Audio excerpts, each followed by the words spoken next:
Mix and powered by the Red 5 Network. For more, visit red5.bio.link.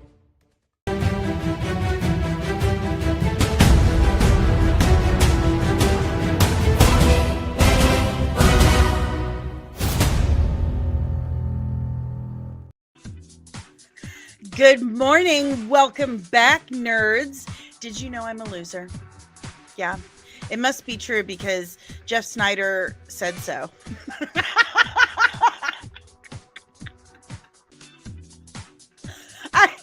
I'm laughing so hard from this Jeff Snyder thing. I apparently have beef with someone now, and I think it's hilarious.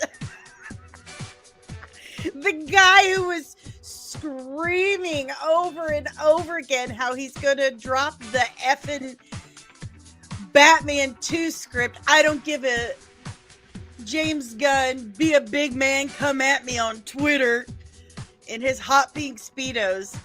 Said I'm a loser, and I freaking love it. I don't know why he thinks I would be so upset about that. All it did was make me a bit more visible, so yay me! Hope you guys had a good Tuesday. Sorry I wasn't here. Pardon me. Yes, Midia, it went well. It went very well. I'm fine. It's just, orthopedic stuff. When you have severe orthopedic disabilities and you get older, they are progressive and they're secondary conditions, and you got to keep an eye on them. You got to keep the maintenance going. So a lot of stuff. Next month, which is my birthday month, me and Bo and Rose birthday month, by the way. Next month, the end of September, the week of September 23rd, I will be gone. I have to somehow get all the way to Oklahoma City by September 3rd so I can get a new prosthetic leg. So I'll be gone that week, but don't worry, just maintenance. Just maintenance. Just keeping it going. Let's yell good morning after you hit the like button, subscribe if you're new, and ring that notification bell so you get notified whenever I'm back with even more nerdy nonsense. Pardon me, I have to just hold on. If I can get, there we go. I'm just going to take a sip of Jeff Snyder's tears for a moment.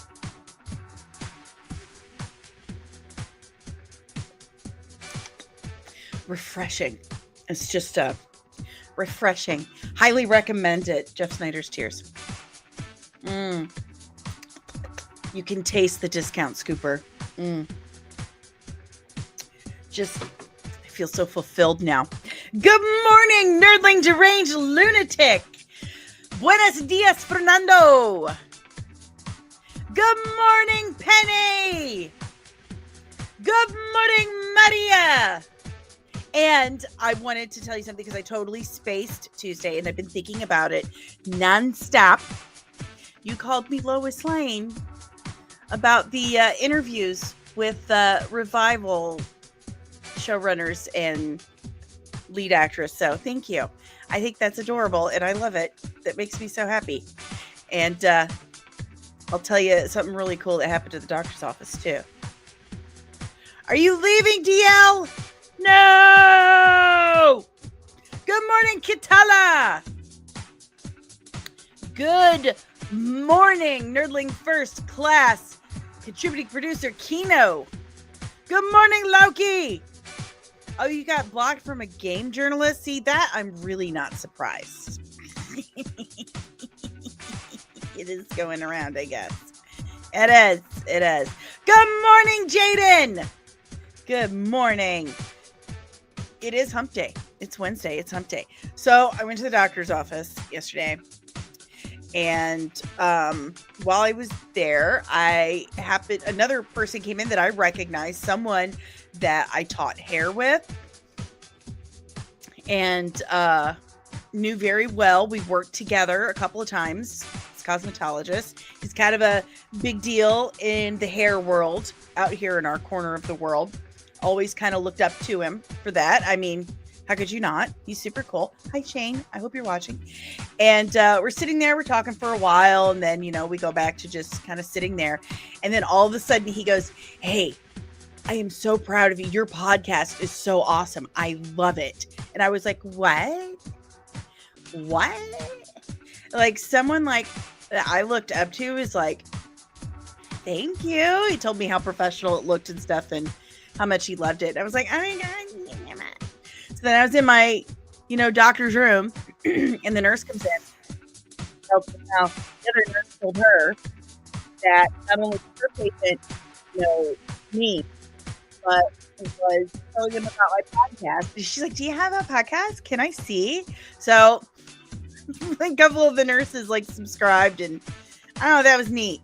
That was really neat. Someone who was a mentor to you in your career is like, I'm so impressed by what you're doing. That's so awesome. So thank you very much, Shane. That really meant a lot to me. I've been talking about it for like 24 hours. So. All right, guys, we got a couple of things to dig into today. Just a couple. So we'll start with our headlines per usual. We'll start with our headlines. I'm going to pull this over here so I can see it better. So I can see you guys and see my bookmarks here. And big thanks to my lover face, love of my life, my shmoo, Dave, for not mowing the lawn on this side of the property while I'm doing this. He moved it over there so I could concentrate. So thank you. You guys know how I hate that. So yeah, Jeff Snyder blocked me because I called him the discount scooper. And he asked why. And I said, well, when you spread stuff around and, post things without having seen any evidence or specifics whatsoever. And he said he didn't need evidence because he has good instincts. Yeah, like those instincts told you that, Robin was going to be in Batman. And he does it. His instincts tell him that I'm a total loser. And he blocked me. I love that so much for us. I do my very, very best to research things I talk to you guys about. I like to consider this stream more of a just kind of chatting about the stuff we've come across. I've never really seen myself as an actual like scooper. I do get a scoop every now and again. A lot of the stuff that I am told I'm not allowed to share. And if I did share them, it would be very obvious where it came from. But there are some things I have shared with you guys that I'm not allowed. I don't want to throw my sources under the bus. If I gave out information like that, I wouldn't have sources anymore. They wouldn't trust me anymore. And I'm in the business of establishing relationships. I don't want to destroy those. I want to be able to give you guys good information. And if I lose those relationships, if I damage those relationships, then I lose the ability to vet things, to see the evidence, to hear the specifics, to see the specifics. So I do my best to make sure the information I bring up here, I have vetted to the best of my abilities. So that's important to me. Apparently it is not important to Jeff Snyder, and he blocked me because of it. So that's fine. He can be a discount scooper all he wants. I just want to talk to my friends about nerdy stuff and give my take on it. So there you have it. Peacemaker comes out tomorrow. Peacemaker season 2. I'm very excited about this. You know this. I love Peacemaker season 1. A big fan of it. And I am definitely looking forward to it. We'll get to that in a minute, Dylan. Good morning. Good morning, but you guys stick around. We got to cover our appetizer topics first before we get to our main course. So, big fan, Peacemaker season 1, Peacemaker season 2 starts tomorrow on HBO Max. And, as we all know, the intro to Peacemaker 1 was pretty unique. I loved it. And apparently they've done what they can to try and one up that. Steve Agee, who plays John Economos, Diebeard, says, we recorded season 1's dance in one day, like not even a day. I don't even know if it was a full day. And the second one took 2 very full days of shooting. So very curious to see what they did with the season 2 intro. I really, really hope that, they didn't go too far with it and tried too hard. You know what I mean? Just like stick with the things that made the first one great. Pardon me. I should have muted. But anyway, anyone else looking forward to Peacemaker? I know that some of you are not big fans of the Peacemaker series, and that's fine. It's art subjective. But is anyone excited or looking forward to the premiere tomorrow? Tell me in the chat below. All right, moving on.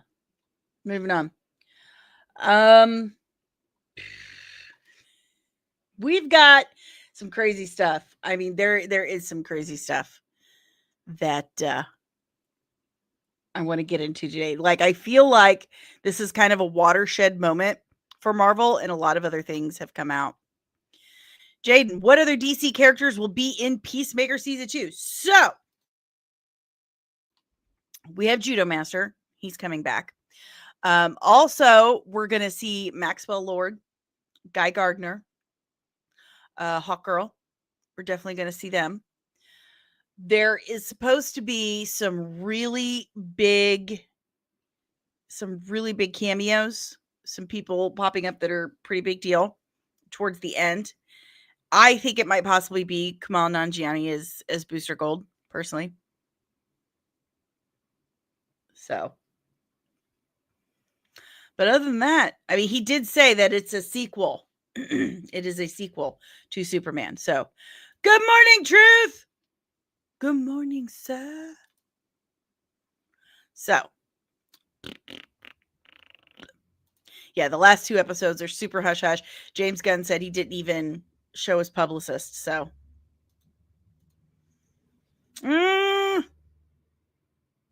maybe Harley Quinn. Maybe that's that will be revealed thing he was talking about. I don't know. If it's Batman, then my money is on Brandon Skloner. True story. True story. Speaking of, I don't know why I said that, but because not speaking of true story, unless the part of this post is a true story. So everyone is stressed out about this movie, Good Boy. It is a horror film that the lead character is from the perspective of the lead character, which is a pup. A sweet little, look at how cute he is. He is the cutest. His name is Indy, and he always would boop the camera lens with his nose. His snoot would boop the lens. So that tells me we get to like boop his nose, like boop, boop. I would boop his snoot. I totally would. I would boop his snoot. But I don't know if I can watch this movie because dogs are so pure. They're innocent. They're blank slates, you know? They really are. Aside from my dog using his ridiculous cuteness to manipulate us into giving him more snacks and treats, they aren't manipulative. They're sweet, innocent, pure creatures who just want to love you. And I don't think I could handle this dog being even scared for a moment in this film. I don't think I could handle that. It would just crush my soul. So people have been Googling quite frequently. Like a lot of people are Googling, like, does the dog die? Does he get hurt? Because they're not going to want to see it if he does. So very scared for this dog, but I hope he wins awards. Is it possible for an animal to win like a Golden Globe or something? Because I think this should happen for this good boy. Look at him. She's so pretty. Truth says his money is on Idris Elba returning as Bloodsport at the end of Peacemaker. That would be crazy. That would be crazy. I'd like it. I'd love that. I love Idris Elba. I mean, come on, middle-aged woman. Of course I like Idris Elba. Come on. But if you're interested in seeing Good Boy, let me know in the chat below. Jade says, if the dog dies, I will hate this movie. I think everyone will be. Okay. In conversation with his friend and collaborator, Rainn Wilson, blockbuster director James Gunn sounded off on dance orgies, evil billionaires, and shooting Superman and Peacemaker simultaneously. So that's a whole article. Are we interested in that? We'll see. Zack Snyder is finally getting to direct his World War II drama, The Last Photograph. Will his fan base care? Or are they going to continue to scream to restore his Snyderverse? This is something that Zack Snyder has been very passionate about, something he has wanted to do for such a long time, something that is very important to him. So this sounds like a win for him to me. This sounds like a huge win for Zack Snyder. I don't think he's that worried about restoring the Snyderverse when he's getting to work on his passion project finally. So are we finally going to be happy for Zack Snyder getting to do the thing he wants to do? Or are we just going to be selfish and demand that he stop doing these things and go back to make the thing that you want him to make? We'll find out. Good morning, Anthony Cheeseman. So there you have it. He's getting to do his dream project. Getting to do his dream project. So good for him. That's wonderful. That's wonderful news. The problem is the Snyderverse people are not going to see it that way. And that's sad. I mean, if you're such a fan of Zack Snyder, why aren't you asking for more Rebel Moon? Why aren't you asking for more Army of the Dead? Why aren't you happy for him that he's doing his passion project? That's just super weird to me. Super weird. So, anywho, if you have any questions, comments, emotional outbursts about Zack Snyder getting to do his war movie, leave it in the chat below. We have the first trailer for Fallout Season 2. Let's watch that. Let's watch that. I haven't watched it. I've been waiting to watch it with you guys. So let me pull this up. Make sure the volume is low enough. There we go. And Fallout Season 2 trailer. Truth. I'm okay with less Rebel Moon films. Bro, same. I'm sorry. It was not sorry. It was not good. It was not good. That was a try hard. The whole thing. It just derivative, pedantic. Just wasn't, did not enjoy it. Did not enjoy it. Okay, here we go. So we got Ella Purnell and Walton Goggins. Common story around here. Real quick, I forgot to say it. Let me clear my throat so I can say it loud. For when they eventually do try to copyright strike me. I do not own this trailer. I did not make this trailer. This trailer belongs to Amazon and the people who made Fallout Season 2. I am simply playing this so that we may review it and give commentary. So let's review and give commentary. Someone you care about or someone you hate? Oh, what a great question. What say you, Miss McClane? Someone you care about or someone you hate?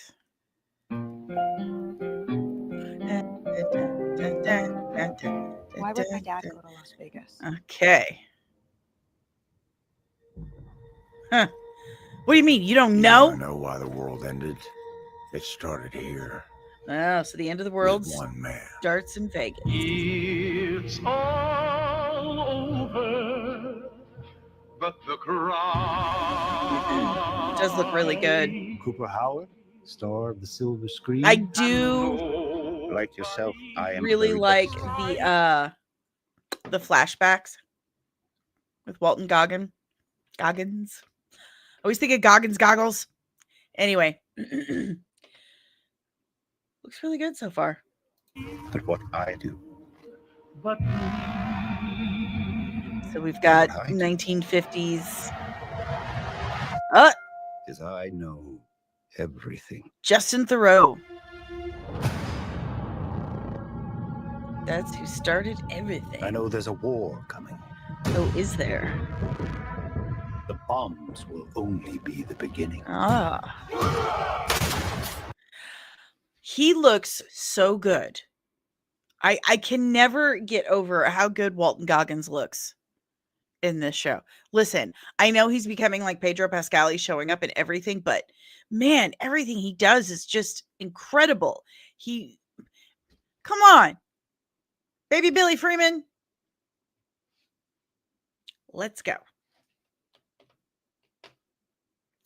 Loki says, here's how you know this has nothing to do with the games beyond aesthetics.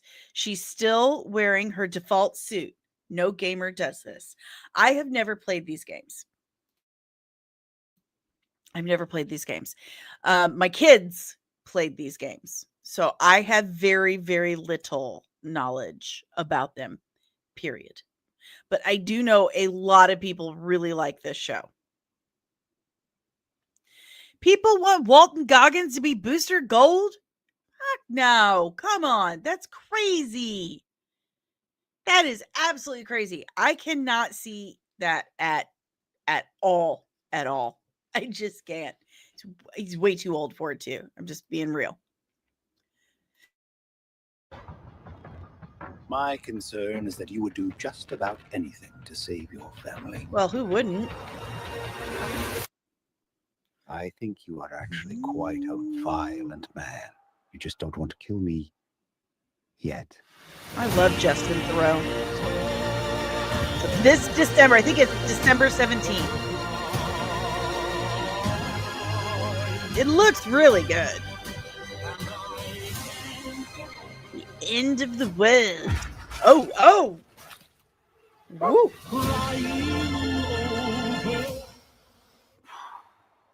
Yeah. Let's get lucky, shall we?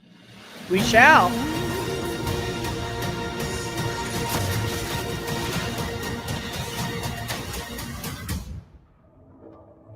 Ugh.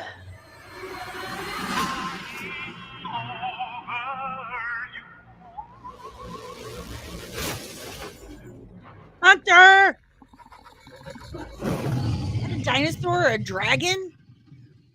I defer to you about what to do in this situation. What?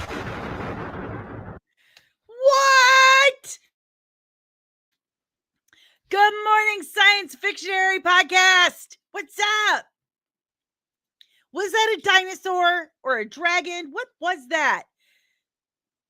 So they are in the game. Okay. Again, I have I don't know anything. I don't know anything about these games. I just know that my kids played them. And I really enjoyed season 1. I really enjoyed it. And I think the trailer for season 2 looks great. I'm excited too, Jaden. I'm going to have cool stuff to watch in December. Yeah, I'm looking forward to it. Again, I'll watch anything with Walton Goggins in it. I think the man is phenomenal. What is my favorite video game movie? Oh my goodness. I'm going to say probably the Mario Brothers, Super Mario Brothers that came out. That was really good. Maybe. I don't know. I'll have to think about that. So, no, that's comic book. I'm going to say, yeah, I'm going to say Super Mario Brothers. Not the 1993 one, although that does have a nice nostalgic vibe for me. But yeah, definitely not Halo. Again, that's another thing I really don't know too awful much about. But if you have any questions, comments, emotional outbursts about the trailer for Fallout Season 2, leave it in the chat below.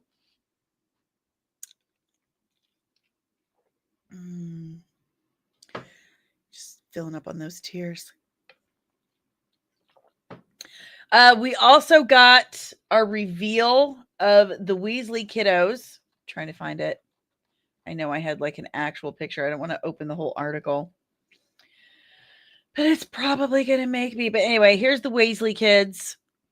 If you guys are really into the Harry Potter stuff.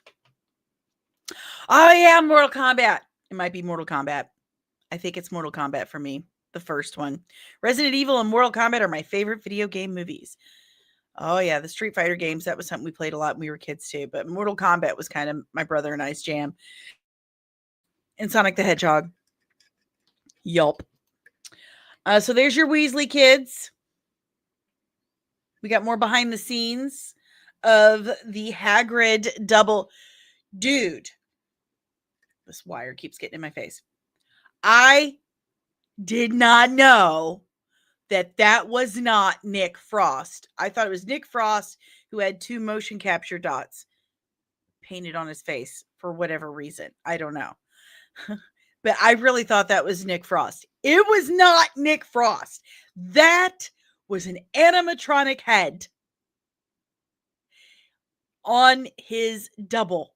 I mean, blown away. Absolutely amazing.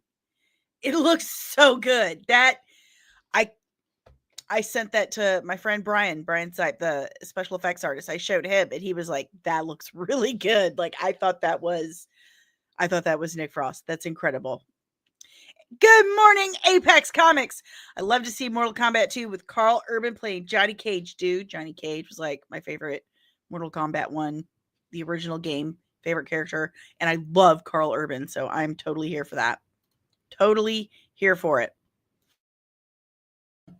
I know they had a double for the original Hagrid, but that animatronic head that actually looked like real life Nick Frost. That was just amazing to me. Yeah, they got almost every casting right. Almost everyone. Do I think that the Harry Potter TV series will be darker? I don't think so. I really don't think so. They used puppet heads and stuff, but did it look this good? Because this is incredible. By the way, the double they've used for Hagrid is the UK's tallest police officer. Facts. Okay. So let's dive into our DC discussion. Let's dive into it. Or no, I didn't mean DC, MCU. God, 2 heads of the same coin these days. I swear to God. I swear to God. No. Speaking of my Midwestern accent, listen, I got to talk about something. So I don't know if I saved it anywhere here. I don't know if I saved it in stories. I did. Okay. So I want to talk about this. Because this is so annoying. This man lies so much. Again, I love James Gunn's filmmaking. I like the films he has made a lot. He's a great filmmaker. But get this man off the fucking internet, please. He is just digging his own grave. He is absolutely alienating his entire hometown and home state at this point. This is ridiculous. You guys remember when he said he wanted to, in Superman, he wanted the farmhouse to resemble the farmhouses he grew up around, which were double wide trailers. And I said back then, that's total horse shit. There hasn't been farmland in West County, St. Louis, which is the wealthiest part of the St. Louis area. And I mean wealthy. Look up Ladue. Okay. That is where all the professional sports players live, all the millionaires and billionaires. That's where they live, in West County. Like, he lived next door to freaking Neiman Marcus. Shut up. There was no farmland where he lived at the time. Maybe several decades before he grew up there, but no. Like, not now. No. Okay. So, and especially if there's a farm in West County, they don't live in a trailer. Okay. They just don't. So the latest thing he has said that's just straight up insulting. Probably not just to any St. Louis native, but any Missouri resident or Midwestern native, because this is some BS. Good morning, Nadja. Good morning. So people are asking him about the Kent's accents, Ma and Pa Kent's accents. Who are from Kansas, by the way. And he gave them Appalachian accents. I want you to pull up a map, okay? Find Appalachia, find the Midwest. It's like, no, it's far apart. So, I'm really having to clear my throat a lot today. So he gave them these Appalachian accents, and people asked him, like, why does Clark sound so different from his parents? And he says, although I resent the term redneck, it's the same reason I don't have the same accent as my parents do. You go to a college in a different city, you get mocked for it, and you train yourself out of it little by little. Horse shit. Horse shit. Do you know what people from St. Louis sound like? They sound like James Gunn does now. They sound like me. Okay? There are all these jokes about how we say things like fark and highway farty far. We have a hard A, hard R. We have a very nondescript way of speaking. In fact, when you go to school for broadcast journalism, they train you to speak like this because it is nondescript. Okay. It's very, very, very specific. Okay. We do not sound like the Kents. And there's nothing about James Gunn's accent, past or present, that would have got him mocked and made fun of in college in a different city. Like, there's a no. I do not understand this. I do not understand why he keeps saying things like this, because it comes across as like he's ashamed of where he's from. Like, why do you have to make this shit up? Like, why? It doesn't make sense. So these people commented, and I had someone on Twitter say, well, the people in the comments seem to agree with them. Like, first of all, this person here says, as an Appalachian, I want to thank you for saying this. I was ashamed of my accent for years until I lost it and wish I hadn't. He's Appalachian. We are not Appalachian. So I kept telling this person, pull up a map. Pull up a map. I got a real problem with people who have never been to my part of the world and correcting me on it. It's a problem. So no, this person is absolutely not from St. Louis. They're Appalachian. Okay. Then the person below him says, as someone who spent all of college getting mocked for pronouncing water, and trained himself to pronounce it more proper, I can confirm this is true. That person is either from New York or Pennsylvania. Okay? We do not say water here in St. Louis. We say water. Okay? So no, these people are not agreeing with him that that is accurate. So, St. Louis is a city. It is a very city. It is not as large as New York or LA for sure. Okay? It's certainly not that large at all, but we are not country. We are not hicks. We are not hillbillies, which is what you would call someone from Appalachia. Okay? There's a difference between redneck and hillbilly. Look it up. But we are not rednecks. We are not hillbillies. We have a very sprawling metropolis, very, very, very city. Houses and apartment buildings stacked on top of each other. If you want country, you're going to have to go a couple hours south. Okay? Like, it's just so upsetting and annoying that Hollywood is constantly portraying St. Louis in Missouri as this Southern country bumpkins who just don't know no better, poor things. It's so upsetting because we're not. Not that there's anything wrong with being country at all. There isn't. And it's very disturbing to see them portrayed as stupid, unintelligent. But we're not country. And I really thought that someone like James Gunn, when he got to Hollywood, started making films, that he wouldn't perpetuate that myth that we're just country bumpkins. And here he is saying he got made fun of in college for his country accent. You never had a country accent. We know people in common. I spoke to one of them yesterday. God, that's just absolutely ridiculous. Come on.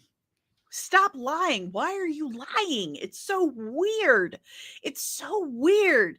Like, dude grew up in a family of 8, and every single one of them went to private school in West County. That's a lot of money. Poor people don't do that. Oh my God. Just, Kino, going to a Cracker Barrel once doesn't mean you're an expert in Southern hospitality. Like, it just drains me. Drains me. You're from St. Louis. Stop lying. Pardon me. Maria, is there a lot of Cardinals in St. Louis, or is that just the name of the baseball team? Both. Both. And Loki, how are y'all, my fellow Southerners?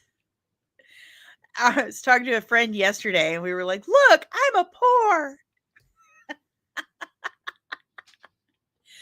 Oh my God. Relate. I'm relating. I'm relatable now. Just yanked out my earring. All right, guys. Okay. So there's a lot of stuff going on in the Marvel world. A lot of stuff. And I'm very, very, very curious. This clip has come out, and I just broke it down. This clip has come out. Oh, it's messed up. It's messed it up again. Dag nabbit. Okay. So this has come out. There was a fight on set between two very, very big actors. And the rumor is going around. Now, I haven't seen proof of that gives any credence to this rumor, but the rumor going around is that it was Ryan Reynolds and RDJ. Good morning, saying it's become a tradition now in Hollywood. Facts.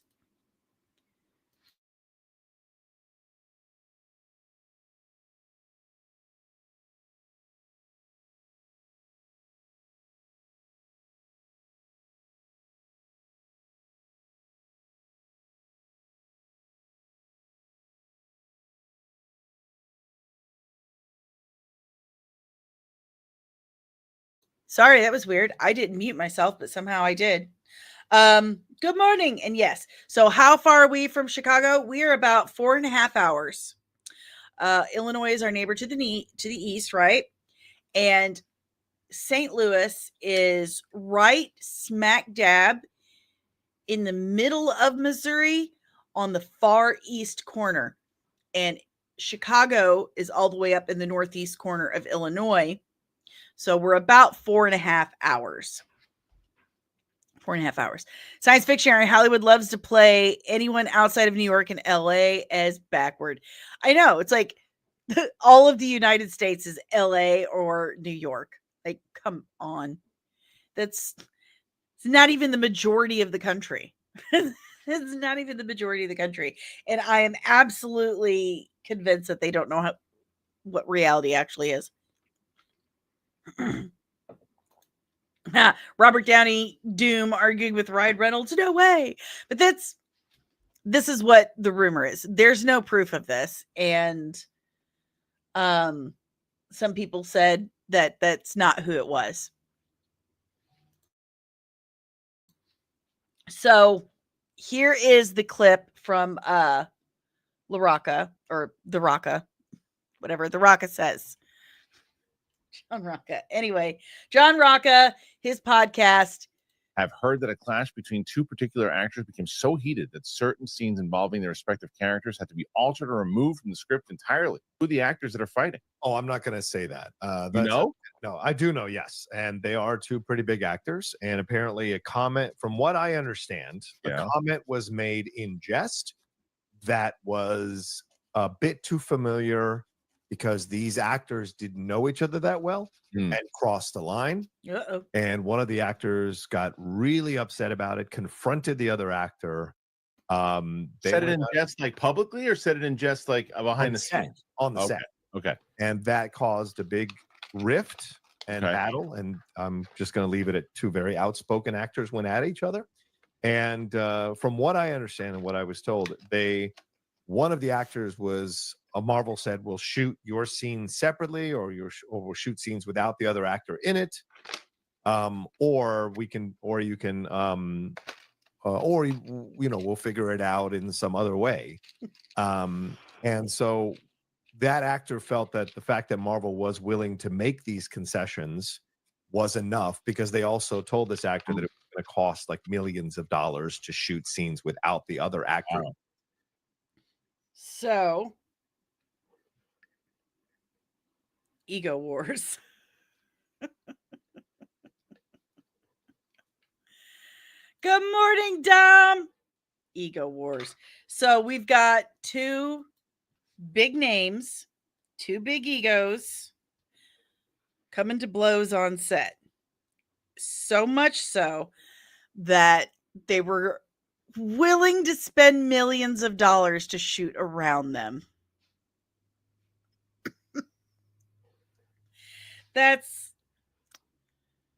Oh my goodness. There's so many problems right now in Marvel. Like, there's always some kind of something on set. There really is. There's always some kind of something on set. And actors, especially big actors, okay, how do I put that? I don't know if there's a polite way to say it. It was probably Pedro, and he cried about it. So there's something called Tinkerbell syndrome. I call it Tinkerbell syndrome, but it is known as histrionic personality disorder. And histrionic personality disorder is Tinkerbell syndrome. You know, you feel like if you're not center of attention, you're just going to die, and you will find ways to make yourself center of attention. You'll lie, you'll make things up, you'll cause problems to be center of attention. A lot of, especially really big actors, deal with histrionic personality disorder. And watch my video on Harley Quinn, and once you understand more deeply what histrionic personality disorder is, you're going to start seeing the symptoms or the characteristics in a lot of big Hollywood actors, performers, blah, blah, blah. If they don't have it like naturally, if they weren't born with it, they definitely develop it because they're so used to being in that spotlight, being the center of attention, being surrounded by sycophants or enablers. You know, they lose touch with the reality that you are just one person. Like there are billions on the planet. You really aren't the center of the universe. So when you have people like that, especially the ones who have been at it for a long time and they're mega wealthy, mega famous, you're probably going to have problems like this. You're going to come to blows. It happens more often than it doesn't. It looks like my cucumbers are glowing. I'm going to turn that off. So I'm not surprised at all. I'm not surprised. And Dom says, if it was Ryan Reynolds, there's a huge lawsuit coming. Loki, if it really was RDJ, the studio's already giving him everything for this. So what's a few more million wasted? And they're not just giving him everything for it. They are completely dependent on him for marketing, not just Doomsday, but every single project. There's some kind of post or clip or interview with RDJ sends his love to Ironheart. RDJ likes this. RDJ approves of that. Maria says, sounds like Charlie Sheen syndrome. Exactly. It's what Amber Heard has. Amber Heard has histrionic personality disorder. There you go. So, I mean, when you are used to being the center of attention, the big name, the top billing, and then you bring in someone else who's used to the exact same thing, there's going to be problems like this. Apex Comics, actors get too much ego stroking. The UK treat their actors like real people and not Tinkerbells. Really? I have friends in the UK. I really want to visit sometime. I'm interested in that. All right, guys. And then you have more things coming out. I've heard that a clash between two particular... More things coming out. Let me get to it. Thought I had it pulled up. Get really to here we go. Here we go. So on worldofreal.com, Nia DaCosta says her 28 years later sequel has something the Marvels didn't. A really solid script. So she's talking about this and Candyman. She said Candyman didn't either.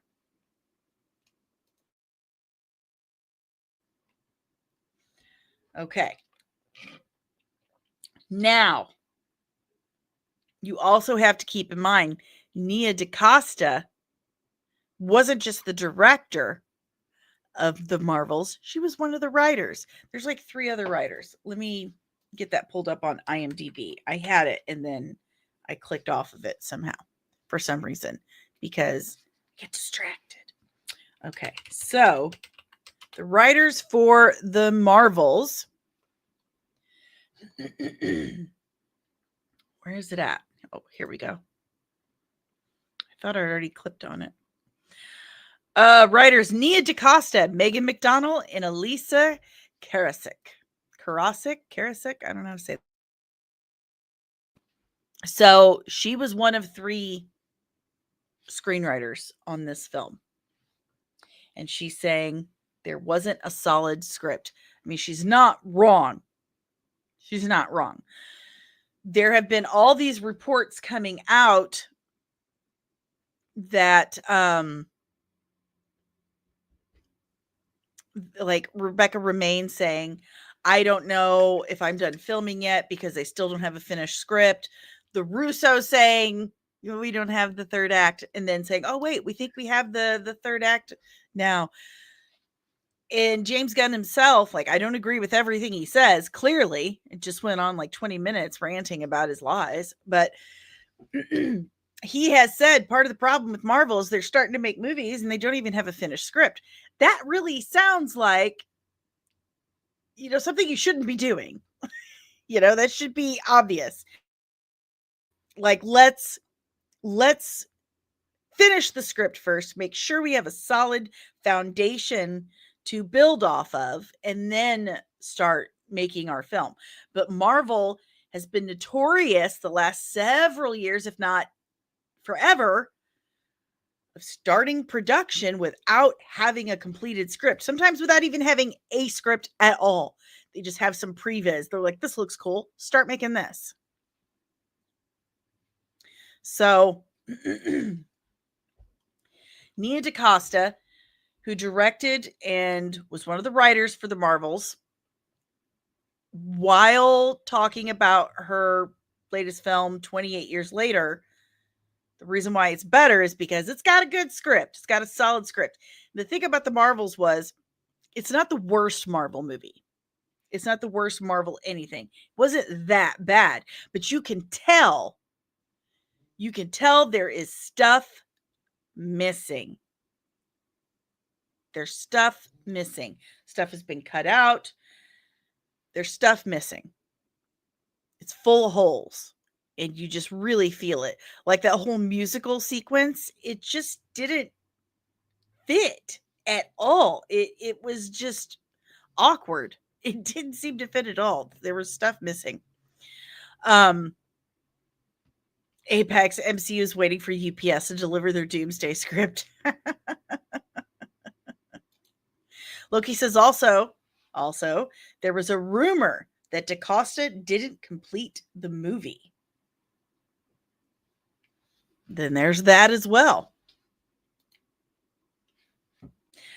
So she says, right after the film cratered on opening weekend, talking about the Marvels, the studio conveniently leaked stories about her inexperience and supposed on-set detachment. Classic scapegoating. Now, 2 years later, DaCosta, speaking at the Edinburgh Film Festival, took a swipe back, comparing her wonderful experience shooting the upcoming 28 years later, The Bone Temple, to her other films. One of the issues I had with Candyman and Marvels was the lack of a really solid script, which is always going to just wreak havoc on the whole process. She's exactly right. She's been consistent in saying that the version of the Marvel audiences saw was not the movie she pitched or shot. It was interesting because there was a certain point when I was like, okay, this isn't going to be the movie I pitched or even the first version of the movie I shot. It's hard to argue with her. The Marvels will forever be remembered as one of the MCU's biggest bombs, burning an estimated $300 million in losses, a film dragged down by endless rewrites and reshoots, a bizarre fate given that the 2019's Captain Marvel cleared $1 billion with ease. I like the first Captain Marvel film. DaCosta has already moved on. Her Tessa Thompson, Imogen Poots starred Hedda is heading off to TIFF next month, and she recently wrapped 28 years later, The Bone Temple. Early test screenings of Bone Temple have been very strong, with DaCosta calling it one of her best filmmaking experiences. Making the 28 years later sequel was one of the best filmmaking experiences I've had. Alex Garland hands you a script and you're like, this is amazing. You don't really have to change it, although I did. I basically asked for more infected. That was like my big contribution. DaCosta goes on to add that it was none other than the Zone of Interest director, Jonathan Glazer, who persuaded her to take on the sequel, which was shot back-to-back with Boyle's film. DaCosta might have been chewed up and spit out by Marvel's machine, but she's already noticing there's life and artistic freedom after the MCU. If the Bone Temple delivers on its early buzz, she could easily flip the narrative. I was waiting for you to say that, Fernando. I really hope Tony Todd pops up because I miss him. I was thinking about him this morning. I really miss talking to Tony Todd about music. What a kind and generous, warm and caring man he was. So this is now officially a pattern. Now, a lot of directors do not like working with the MCU because it's like I've said before, directing something for the MCU is like being a guest director on Star Trek or something, on a big franchise, like a series, a TV show. You have to follow the vision that's already been established by the executive producer. And in the MCU's case, the executive producer is Kevin Feige. You are following his vision. And that's been a lot of the problem with this script issue because it's gotten so big. It's gotten so big. What was done before was Feige had a map. He mapped out how things were going to go. And he put his touch on every single script. Script would come to him. He'd review it. He'd say, okay, you got to change this or that so that it fits into this big plan right here. It got too big. Feige's delegating. He doesn't have time. The scripts aren't getting done. And then they start greenlighting all these projects without anything to work off of. And then in Nia DaCosta's case, she gives them a script. She pitches them a movie. And while she's filming, they completely change it. No respect for her creative process. No respect for her as a person doing a job. And then she's the one who has to carry the weight of the failure. She is the scapegoat. Who else have we heard this from before? I wonder. Dom says, I think that's what they do now. Early MCU movies had established names like Branagh, Johnston, Favreau. Now they have unknowns, easier to control. That's exactly what it is. They don't want creativity. They don't want a director to have creative license.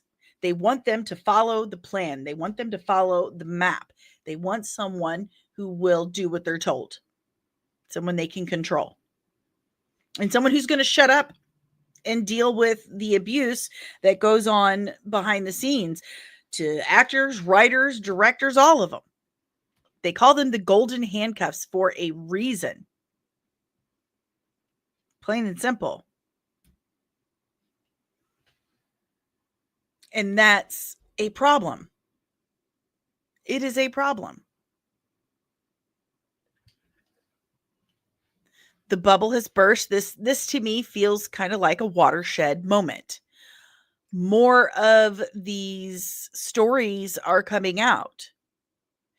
Did Bo DeMaio make others feel safer to come out and talk about these problems?